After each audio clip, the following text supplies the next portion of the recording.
Thank you for joining us. My name is Rhoda Aglago. And of course, those of you who know me from Love, Forgive, Live podcast, I usually do it on Sundays or Monday. But last week I did a podcast with my brother. And today we're doing another one with my brother. And we're going to be talking about something very important. And it's about the lessons that we've learned. How did we come about the lessons? Where do we go with it? And of course, lessons of pain, lessons of trauma, lessons about love. And of course, how do we make that make sense to us based on the situations that we've learned? So that's what we're going to talk about today. Those of you who are joining us outside the country and all over the world who are not in the North American time frame, good morning, good afternoon, good evening, wherever you are. We didn't forget you. And then so, of course, join us. Thank you for joining us once again. And my brother's podcast is actually for Cree, helping the youth. And I join him so that we can always spread the news about information that our young people need to grow and make informed decisions. Myself, my background is in marriage and family therapy. I do have a master's in marriage and family therapy / counseling. And I also do spiritual counseling and life coaching for individuals who request it or need it. And if those of you who want to join me on the life coaching, you can go to pound divine_life purpose. Divine_life purpose. And of course, those who want to contact me about joining the podcast on Love, Forgive, Live, the email address is LUV, 4, give, GIVE, live, LIVE, at gmail.com. I'll tell you again at the end of the podcast, okay? Thank you for joining us again on Love, Forgive, Live, and with a combination with my brother's podcast, Cree. Okay. So we want to make sure that these podcasts are interactive. So we encourage people to, put some comments so that they can be involved, things like that. We're really looking for other people's opinions as well. So, put anything in the comments, even after the show, if you watch this live and it's no longer live, you can put comments on there and we'll respond to those as well. And I have my laptop here so I can respond to things without going directly to my phone. Yes. Now, one of the things we want to really discuss today is about leadership. We'll always talk about mental health, but leadership is really important, especially when it comes to leading the youth. And so what we'll do is we'll start with a couple of stories from our past and, think back on, what type of leaders would we have liked to have during those times. Oh, yeah. Especially when we're really young. Yes. So today I will ask my beautiful, wonderful sister. I'd like her to start. So please give us an experience, let's say, between the ages of 13 to 16, something like that, and how leadership could have played a better role, and things like that. So. Well, one thing I will explain is that I was born in Ghana, West Africa, and in Ghana, you have to understand the cultural implication or the understanding is that young people kids in general, you are to be seen but not heard. And so for that reason, I was a little different. In a sense that I always wanted someone to hear what I had to say. And that didn't go over well with the adults around me.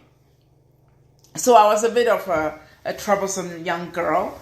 And I recall my brother asked me this morning and he said, what are some of the things that you learned or lesson that you learned? And I said, well, from age 13, I remember an aunt from a church that we were going to, Medina, in Greater Accra, Ghana. And then this elder of the church saw me one day. Actually, I went to her house to visit her daughter, who happened to be my friend. And then she said, Sroda, let me talk to you. And I said, okay. And back home, if an elder tells you, let me talk to you, you say, okay. And then, of course, we went under the tree.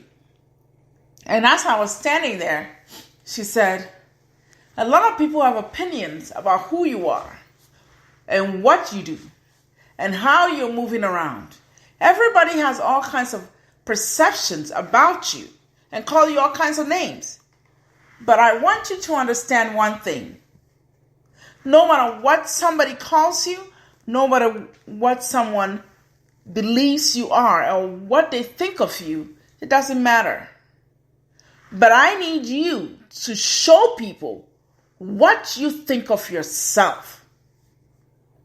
Show them that, because I know you know yourself better than what anybody will be telling you out there. So you need to show them, because as you show them, you may defy the thoughts or the ideas that they may be creating about you. But if they don't, that's fine. But you know in your heart that you're standing firm on who you are and showing them what you're about. And I was 13. But it made an indelible impact on me. I took that seriously. And you know what?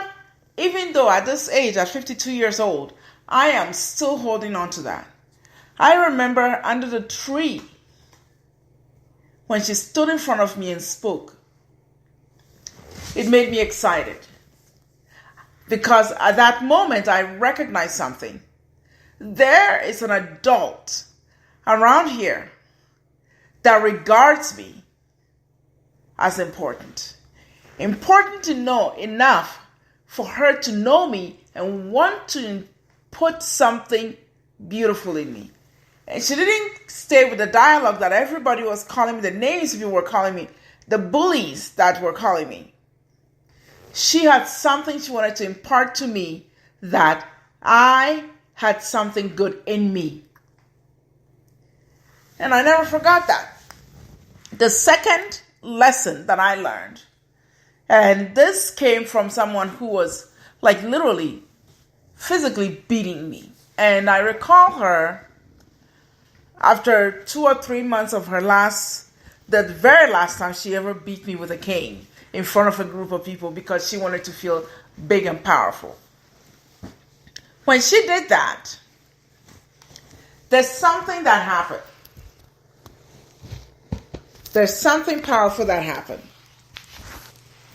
At the time that the situation was happening, my friends in the school, because she was a teacher at the school, and she was a relative, and when she was punishing me with this cane, giving me, those of you who know the language about lashes, I had 12 lashes in my back. And I recall getting up, and in my mind I was like, this is painful. But I was not interested in letting her know that she was winning. She was going to get off on the fact that she was hurting me. I was not going to give her the satisfaction that she won. Yes, that may sound crazy to some of you, but here's the thing. If you truly know who you are, no matter what people do to you, your bullies, your abusers, your attackers, no matter what they do to you, when you have that centered core belief system about yourself, you will not give your power away. Because when you let your abuser know that they're getting an effect from you and they're actually impacting you, there's something powerful about that, because the abuser is doing it to gain power from your pain. But at 13, I recognized something. Actually, no, just before I turned 15, that's when she did that. I recognized something from this aunt of mine. She wanted to feel big and powerful. And if I cried or I responded to the pain she was giving me, she would say, yeah, I did something to her. And say that I would fear her. But I didn't. Rather, what I did was, I smiled. And she was kind of like, what? Then I looked her in the eye and I said, thank you. It bothered her so much. She would start cussing me and going off and off and off. Saying all kinds of things that I wouldn't even bother mentioning it here. A few months later, my father came to Ghana and he said he was bringing me to Canada. And then he had a birthday party for me, my 15th birthday party. And it was the only time that I ever remembered having a 15th birthday party. So my father had this big bash, invited tons of people. I don't even know half the people. I felt like my whole class, my school, and my classmates came. And this aunt also came to the party. And then my dad bought me some change of clothes, so I had to go and change and get ready for the party. And then she came into the party room. And then she came to the changing room, and she said, Schroeder, I need to talk to you. And I was like, okay, what do you have to say? In my mind, I thought she was coming to me to apologize for what she did to me. No, she wasn't. She was actually coming. Seriously, she was actually coming to tell me her wisdom, her words of advice, because I was going to Canada. Then she said, Schroeder, everybody knows how to make rice. Everybody knows how to steam rice or boil rice. It depends on who you talk to and how they say they make it. But everyone you go to, remember this. When they tell you they want to show you how to make the rice, say, okay, thank you, show me. Don't tell them you already know how to make rice. And I thought, wow, okay. Even though she's somebody that I detested at the time because of what she did to me. But I recognized there was an important message at this point. See, let me tell you something. The Creator doesn't care who the wisdom or the lesson come through to you. You have to be present and open for the learning. And so when she said that to me, I took it seriously. I became quiet. And in my head, I thought, that's a great lesson. Thank you. But then she asked me what I thought. And I said, thank you very much, Auntie. She said, yeah, I'm a good auntie. And in my head, I thought, yeah, you keep saying that. But I didn't say anything else to her. And I just said, thank you. I appreciate the lesson. And like I said, this day, I recognized the lesson, what it meant at that time. She didn't know what she was doing, but she was teaching me how to stand out and become a wiser being. And it was very important for me to learn that no matter where you go, you cannot know everything in this world. Even if when you think you've learned it, you might have a chance to learn a little more from somebody, because when you're open to learning, nothing is impossible for you. When you're open to learning, nothing can stop you. When you're open to learning, the lessons will come no matter where you are, no matter what is going on, and no matter however ways that you feel like you're sad or you're hurting, the lessons will come. But you got to be open. So my first thing I will tell you is this, or the last thing I'll tell you is this. Do not close your mind or your thoughts to lessons, because the lessons are always happening, no matter where it is and who is coming from. Be present and open for the lesson. Otherwise, you miss it. That's my story. Okay, thank you, sis. So, like what my sister was saying, sometimes we can find lessons in leadership from the weirdest places, yes, including from an abuser. That's a horrible situation that my sister went through. But what she did is she tried to pick something that she could take from that, something positive that she could use in her life. I have a name for that. I call that survival backpack. So as a youth myself, I lived in various situations, various homes, foster care, living with different kinds of families, abusive situations, things like that. And what I did is, from each one of those places I lived, I took something that I could use in my life. Either a lesson of what not to do, or a strength, or a teaching. And so I call that survival backpack.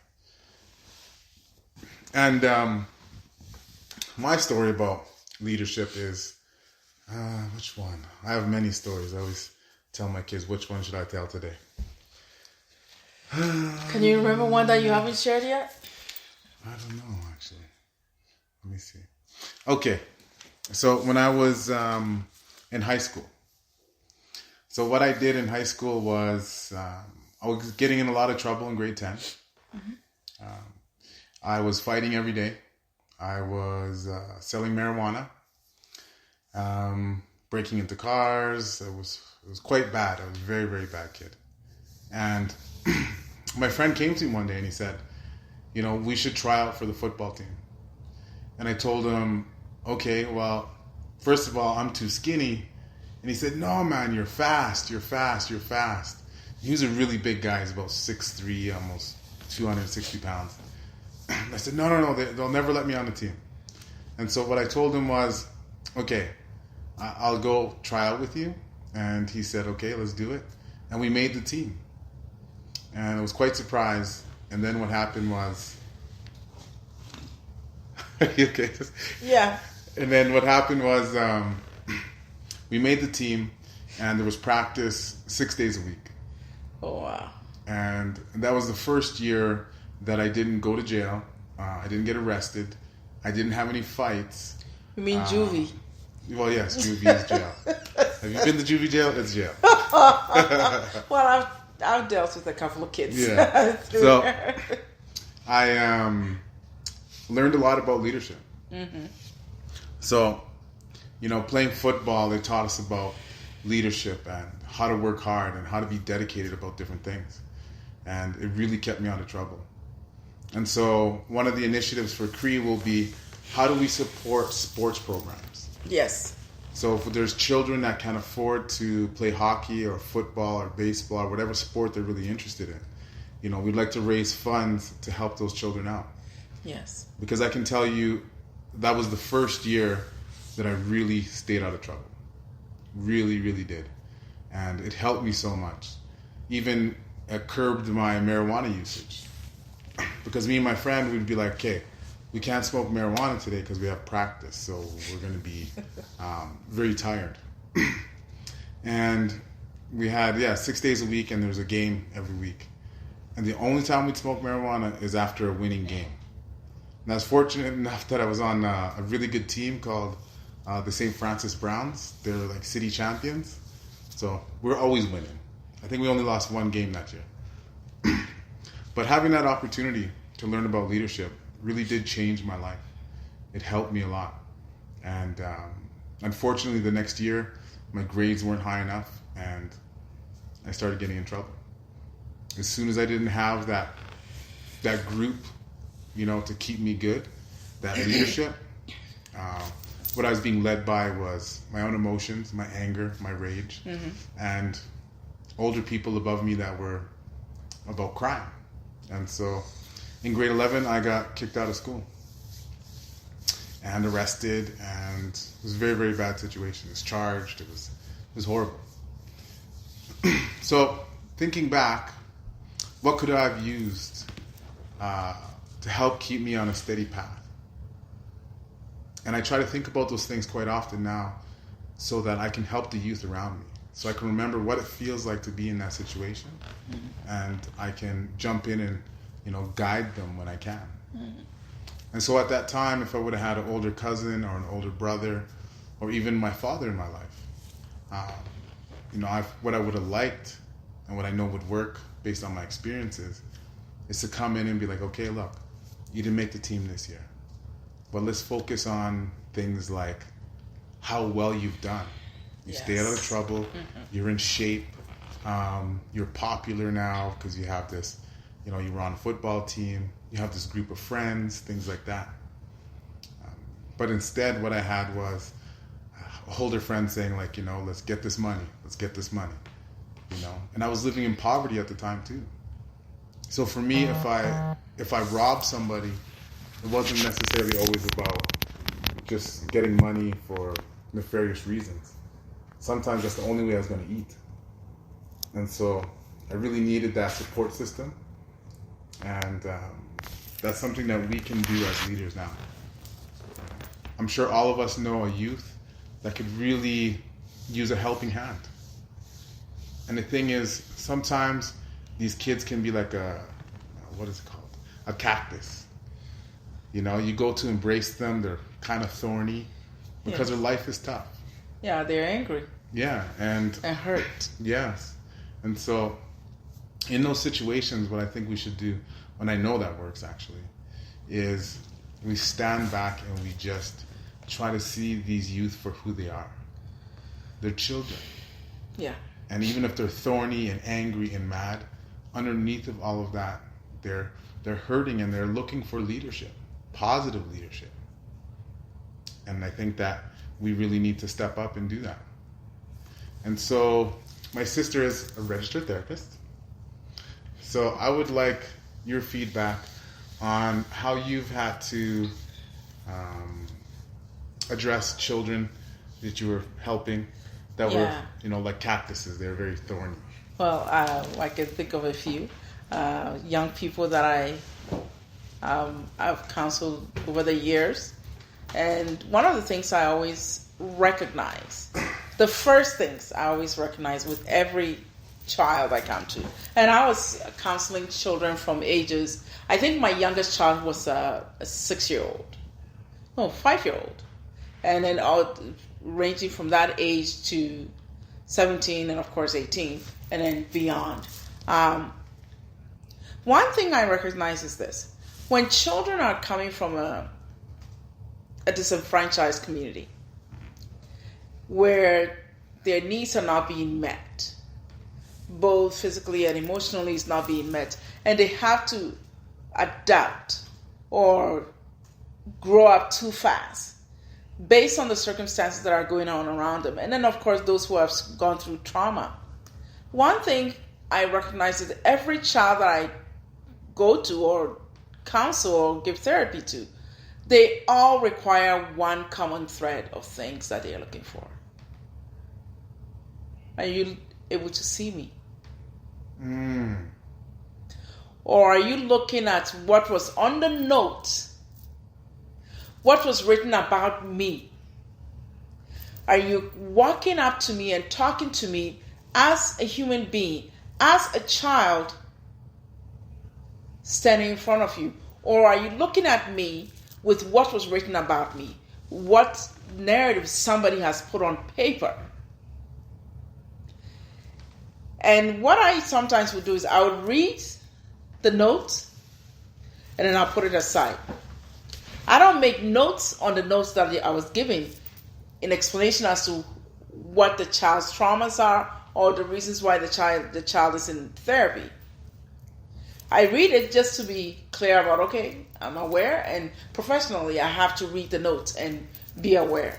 But I'm not going by what people tell me or what's on paper. I immediately tell myself, I'm going to approach this child on a clean slate.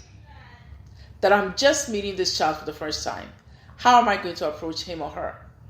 And when I approach the kids, one of the things I always pay attention to is how they respond to me. I recall a young man who was very upset, because it seems like the system had let him down.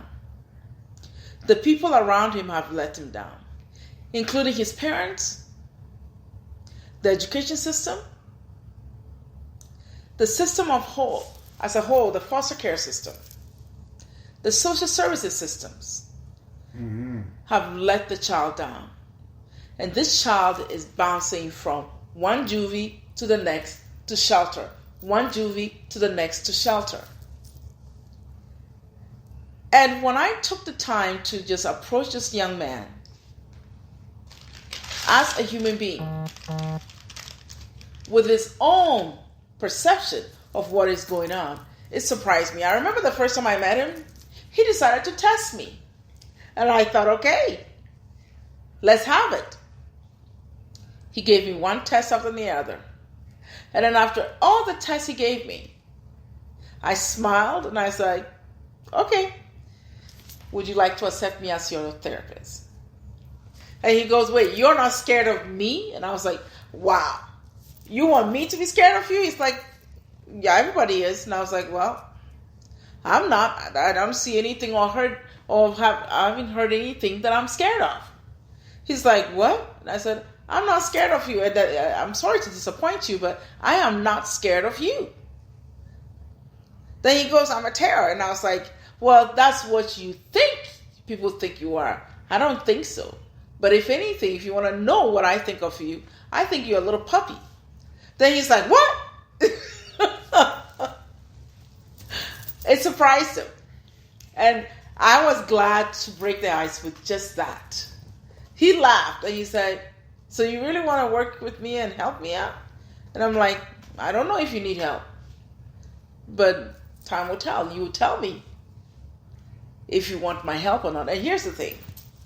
The youth, this is what I have learned this far. They don't like you coming at them and looking at them like they need your help. The moment you start speaking and using language like, I will help you, you've already crossed the line. Because some of them, not because they hate you or not because they're angry at you, but they may come at you like, what makes you think I need help from you? Yo, I'm not interested in you helping. Did I tell you that I need help? You begin to get that conflict of walls being built up. So it's best to allow them to show you where they want to take this. And the moment I calmed down, I mean, the thing is, I wasn't even worried. My thing is, I'm just going to meet this kid and make my own assessment. And the moment I relaxed about the testing that he was putting me through, it became like a conversation with the two of us. He was laughing and he said, Miss Schroeder? And I was like, yes, young man. Then he said, you're all right. You ain't at all the way I thought you'd be. And I thought, well, you're not what I was told you would be either, so we're even. You think I'll be scared of you and I'll run. They said, well, I'll be here for almost a year, and everybody that comes, they talk to me once and then they leave, they don't come back. And I was like, well, I'll tell you one thing. I'm not scared of you. And the second thing is, there's nothing you can do to hurt me. Then he's like, what? And I said, no, you can't hurt me.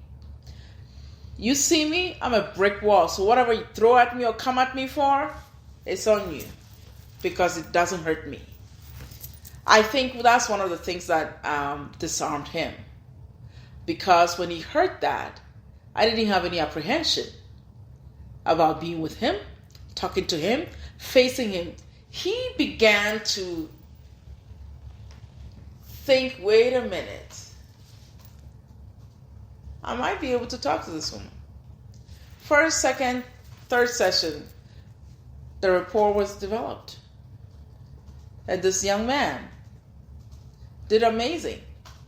To the extent that other people came to ask me what I did to turn him around. I said, I didn't turn him around.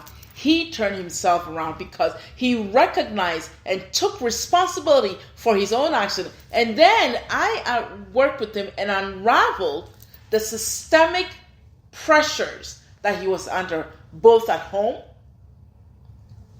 the social services system, the foster care system, and the judicial system. The moment I allowed all that to be seen in context as it was happening, the young man was beginning to see himself as his responsibility in all that and recognize his actions were his own. It was not the responsibility of another person. He owned himself. And I think that's what the youth are seeking.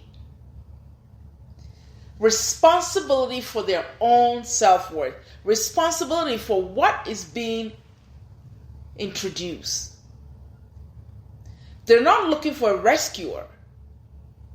They're not looking for someone to tell them what to do. And they're certainly not looking for pity from anybody. They are asking us, do you see me? Last time I spoke about the 4 things that shows presence and respect and love. It's very important. In any relationship, your pet will demand this of you. If you only have a pen and paper, please write this down and make sense of this. Take the time and ask yourself this when you're going to communicate with someone. In any relationship, ask yourself this. Number 1, do you see me? Do you see the individual as they're standing in front of you as an individual, not with your own hang-ups, your perception of what you think you've heard, what you think you're seeing, or what you believe you are concluding about who they are? Do you see them as a being standing in front of you, an innocent being, irrespective of what you believed they've done? But see the individual. Do you see me? Number 2, do you hear me? Are you hearing exactly what the person is trying to communicate with you? And do you hear yourself? When you recognize that you hear yourself or not, then ask yourself the 3rd one. Do I matter? This topic we're talking about right now, does it matter? Is it important? Where is it on the priority list? And believe me, even in your workplace, if you don't convey the idea that this work matters to you, they see it. They recognize it. Your pets will recognize if you're not taking them seriously. Your children would. And you yourself, if you're not giving yourself the respect to put you on the priority list as I matter and I'm important and I'm going to value me, how do you expect to give that to others and give that to you? The last one is, do you love me? I love you, sis. Love you too. Do you love me? Ask yourself that question. Ask yourself, am I conveying this idea into this world? Do I love myself? Because you can't ask anybody to love you if you don't even know how to love yourself or what that looks like. How could you teach somebody that if you don't give that to yourself? You gotta know this, all this. You gotta know this first before you can ask somebody to come into it. So when you are relating to our youth and our young people, ask yourself that question and then present yourself in that way to them. So because you know what, when a child is talking to you and they recognize that you don't care about them, do you know what happens? They can sense it from a mile away. They can sense it from a mile away and know that you are not honest. So do you love me? It's important. Give it to yourself and give it to them. And they can tell. See, this is the thing. Our youth cannot stand BS. They can smell you a mile away if you're pretending, if you're creating a facade that is not real, a facade that is not you. Only your authentic self, who you are in your core, if you know. Because guess what? If you do not know that, you'll be asking the world to define what that love is for you. So when next time you're going to have a conversation with someone, be it about work, family, friendship, look for all these things. And if you're not conveying that about yourself in the communication, you'll notice that people don't even want to talk to you. They get upset. They realize you're not acting like they're important and what they had to say. And it's very important to recognize the fact that if you're putting somebody as a priority, someone else, and you're not on the priority list, and you're saying you don't matter, how can you communicate with anyone and say you matter when they recognize that you don't matter to you anyways? Thank you very much, sis. You're welcome. So I want to talk about some traditional things that I've learned. And the places that I've learned them from is unfortunate. I've been to a lot of funerals.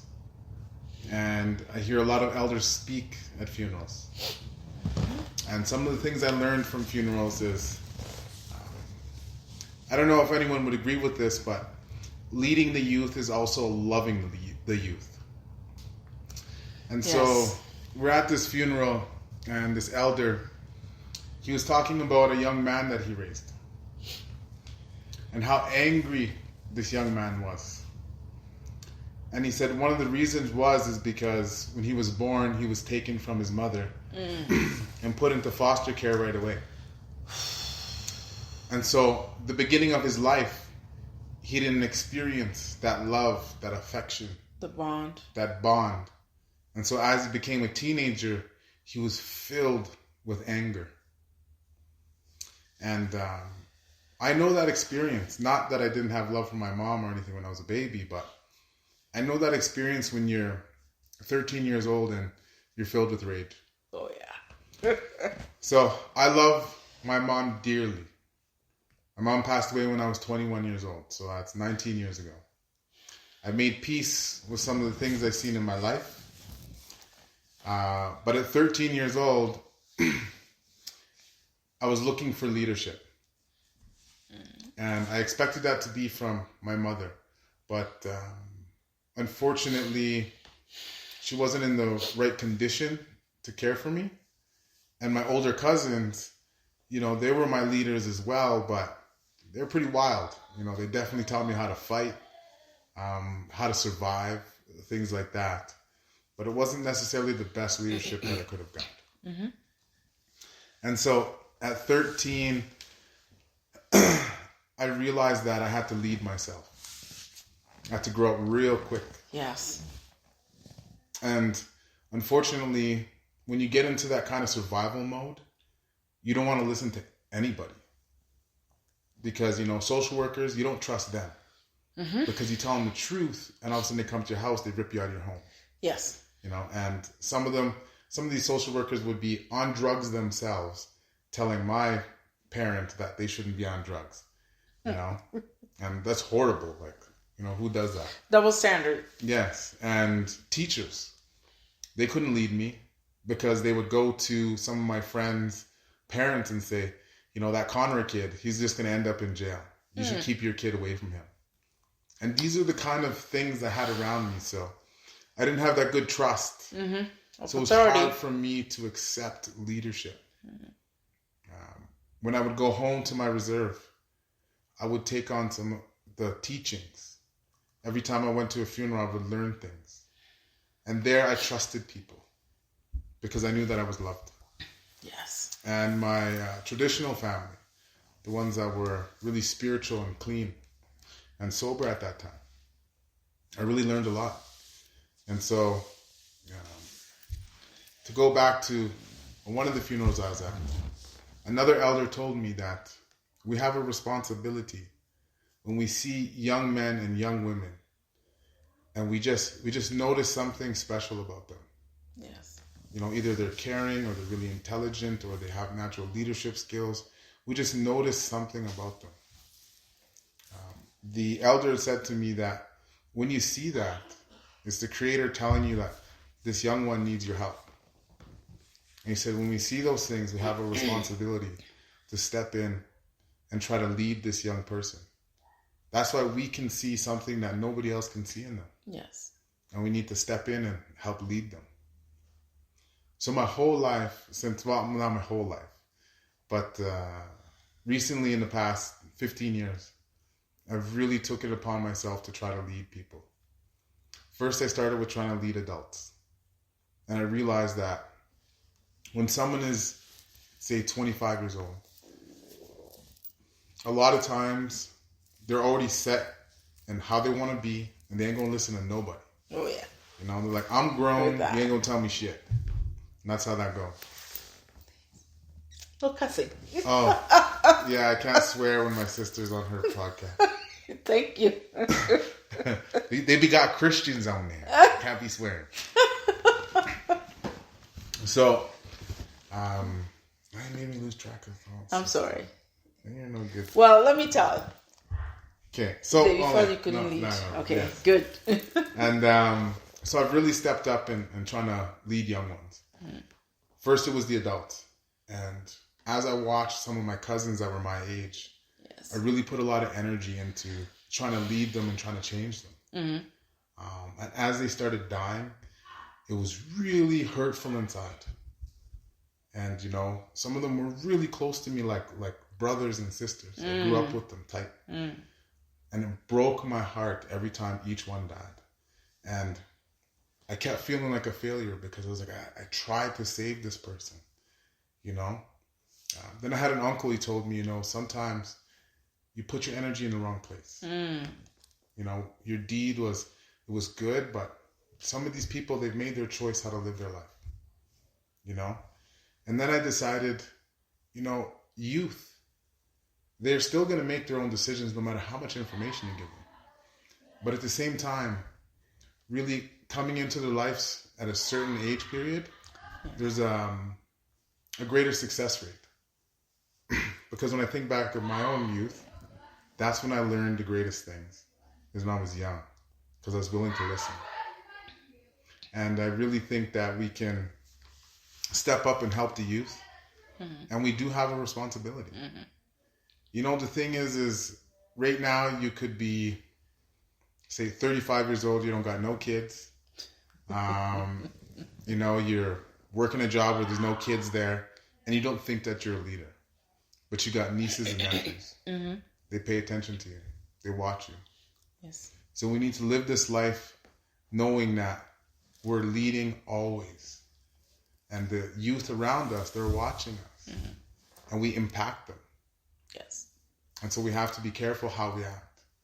And when we make mistakes, we have to ensure that we apologize to these children. Now, I'd like to do some exercises or get your advice on how we can start teaching the youth better communication techniques. Okay. It depends on what is going on with our youth, but one of the things that I think is important to take into account when communicating with the youth is,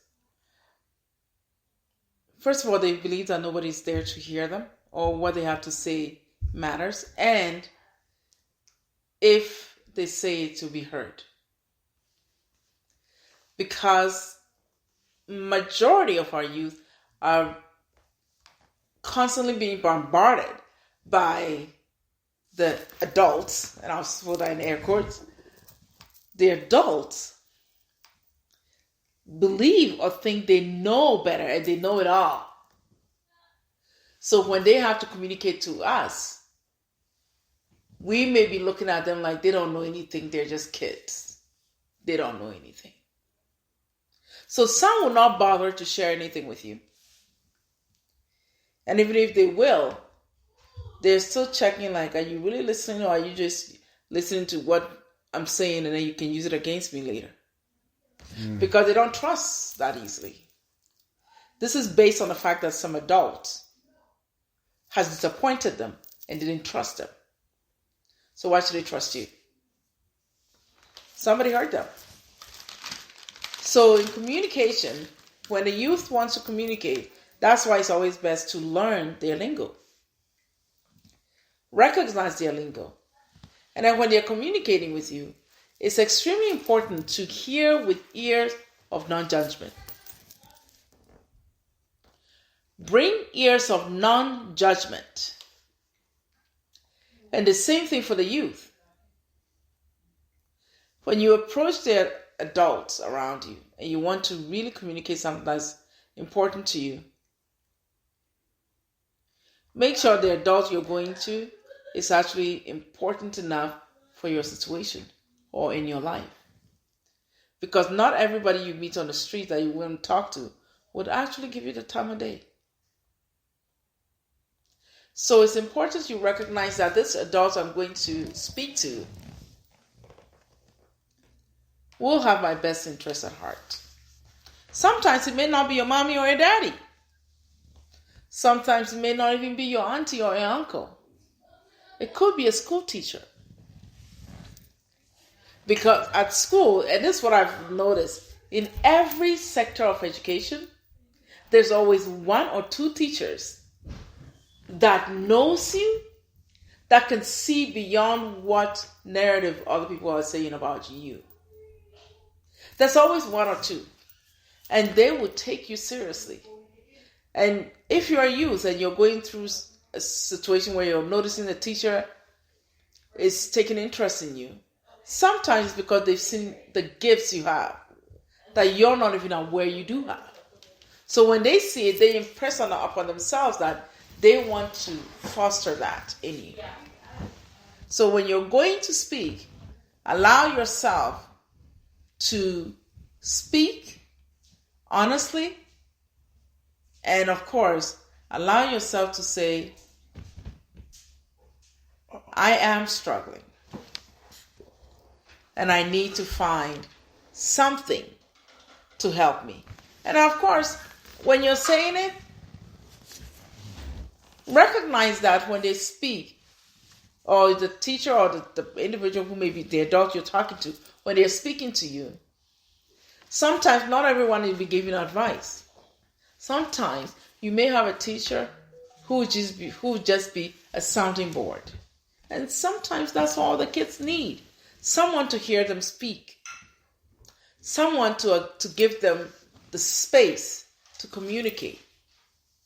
Because a lot of times, all the stuff that's going on, there's a million minutes of ruminating on one silly thing. But when they come and speak to an adult and the adult processes it with them, they walk away not acting out of anger, not acting out of rage, not acting out of revenge. But just the mere fact that they've spoken to an adult who hears them and allows them to process things and then break things down. Because a lot of times when the youth are angry, they do not have access to language. They do not have access to the frontal lobe where reasoning and logic comes in place. They immediately run into the fight and flight mode. So that's why it's important to recognize that they cannot do that. Ruminating hurts, but if you have someone to communicate with and break it down, it becomes a lot easier. Absolutely. It becomes a whole lot easier. Another way that youth can communicate, I find a lot of them, artwork is beautiful. Yes. When you draw or you paint, because I used to do that with my clients, we do an not art therapy, but art activity, where they draw pictures or they paint and put their feelings down, is beautiful. Because what happens is you begin to see something powerful get drawn. And then you ask them questions and they're able to access that. And when they access that, I get very excited for them. Because they access a language they didn't know they had. Because when they were angry. But when they draw the pictures and then language is shown and you break it down with them, they begin to smile because they're like, you get me. Another way is through writing. Those who like words. Writing is another way, journaling. I had a kid who refused to journal. Oh my goodness, he refused to journal. So I told him, just write what you did that day so that we can go over it. Took a couple of times of him writing before he went to bed. Then he came back and said, I actually enjoyed this because I feel like I put my thoughts down and I don't worry about anything. The other kids always, they go, well, I like to run before I can write. And I'm like, hey, do what you got to do to get your emotions in check. Because the running actually does help you. It gets that energy. Here's the thing. When an individual is raging or a youth is raging, they're not raging because they're an animal. They're not. What they're doing is literally energy stuck that's wanting to get out. Stuffed up energy that is wanting to get out, and it creates pressure. That's where the rage is coming from. They're not doing it because they want to be an animal to you. Well, I also find that for youth, rage also comes from not knowing how they're actually feeling. They're imbalanced. They're having these emotions, but they don't know how to process them. Yes. And that's what creates this bubbling inside of them that they're just want to get loose. Mm-hmm. Just continuously. Yeah, no, I think that's a really good one. I remember when I was younger, and I used to, for me, it was fighting as a teenager. Yes, fighting. Fun. You look me, no, it's not. It is fun. Now that we're older, we can't do that anymore. If my brother Harlan's watching, he knows the saying, my knuckles are hungry. No. That's what he used to say when he was young. I was a child because I was dealing with a lot of trauma and a lot of anger and a lot of emotions that I couldn't process at that time. So what I did was, anytime a kid looked me the wrong way, I didn't know how to respond to them. So what I did was, I would push the person or hit. And then I got in trouble. Worse trouble. So then I didn't understand what was going on until a teacher called me and said, what did you do that for? And I was like, well, he was looking at me and laughing at me, and then he said, and then what? And then what? I didn't even have anything else to say. Then he said, show me on paper. And I was like, I don't know how to write. Even though I was old enough to write, but those traumas that I was going through was too much. I just couldn't handle it, so I couldn't process learning. I couldn't even tap into learning. And so that was a problem for me. I remember at 13, I didn't know how to read. I didn't know how to write. I couldn't speak English, and I couldn't do any of that. So when the teacher would ask me to write, I didn't know what to do. And you know the funniest thing? He brought, because this was in Koforidua in Ghana. So there was a cocoa farm at the back of the school. So he went and brought a bunch of cocoa beans. And then he brought some leaves. And then brought some green leaves and a couple of branches. And I was like, what is this? He said, you're going to tell me what was going through your mind before you hit the kids. And I was like, what? With this? He said, yeah, you're going to tell me. And so I knelt down on the floor with all the stuff, and then I put the cocoa bean on one side. I put the dry leaves on one side. Then I put the fresh green leaves on another side. And then he had the whole cocoa, the fruit. He hadn't broken it yet or cut it, so he put it on the side. And then I was like, well, you didn't show me that before. You were hiding it. And he's like, well, that's not a point. But this is here. And then I looked at it and I was like, what the? Okay, fine. I put all the things. He said, okay, what happened? Why did you hit that kid? And I said, well, I wanted to be like the fresh leaf. And the fresh leaves represented how all the kids were just happy-go-lucky, and not having a care in the world. But I was feeling like the dried leaves. To me, I felt like there was nothing to make me have that carefree.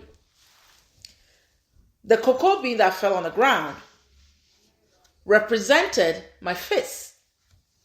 Then he's like, what? And I said, yeah. So if I put the cocoa bean and smash the leaves, and he said, but you said that was you in the leaf, in the crushed leaves. And I was like, yes. But here's the thing. If I'm feeling this way and I'm feeling like the crushed leaves and I'm not feeling like the green leaves, I can make the kids feel what I feel as the green leaf. Then he's like, oh, that's what. And I was like, yeah. And then he said, well, now this cocoa pod that I've just brought, where does that fit in? Well, the cocoa pod, to me, would have been where I wanted to, if I grow up, I would like to be that. But I realized that I don't have access to be the fresh leaf in order to become the cocoa pod. The teacher was like, wow, you explained that so well. Now I understand what's going on. Your friends smiling and looking at you was making you mad. And I was like, yeah. He said, yeah, it made you mad because you felt like you didn't have what they had. So their mere presence was making you angry. And I was like, yeah. Thank you, sir. I felt that. So that's how communication can be had in so many different ways. Yes, now I would like to talk about ways that I'll be working with the youth. So my nieces and nephews and my children. These are some of the practices I've been putting into action lately, and I will be starting to work on them more. So the first thing is I learned some stuff about psychology, especially this program called NLP. There's some things to learn in there, and on how our subconscious is primed and things like that. But one of the good things I learned from this book was how to best look at situations in terms of communication. These kids supposed to take my belt off. No. That's my niece and nephew. They're running around the house. So the thing is what I realize watching youth interact, they tend to only see a situation through their lens. Yes. And it's hard for them to empathize with somebody and also to empathize with us as the adults. We're watching two young people argue, and we're seeing something, and each person in an argument is seeing something. But no one is understanding each other. So what I've learned to do is, it's called first person, second person, and viewer. So I'm talking to my kids these days about, okay, when they get into an argument, I'm like, let's talk about the emotion that's there. Why are you really mad? You ask yourself that question when you think back onto an argument. Then I say, put yourself in the second person shoes. So how might your sister be feeling about what you said? So pretend you're your sister and you remember what you were saying to her and how that might make you feel a certain way. And then I said, this is the tricky part. Now you imagine yourself as a viewer.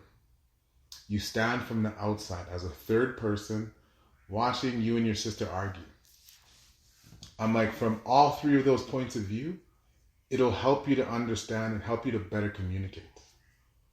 And this is something that most adults don't even know how to do. Mm-hmm. So I think that it's important we give our children these kind of teachings and lessons early on in life, so they can use this to be better leaders as they grow. Yes. And they can learn how to diffuse certain situations.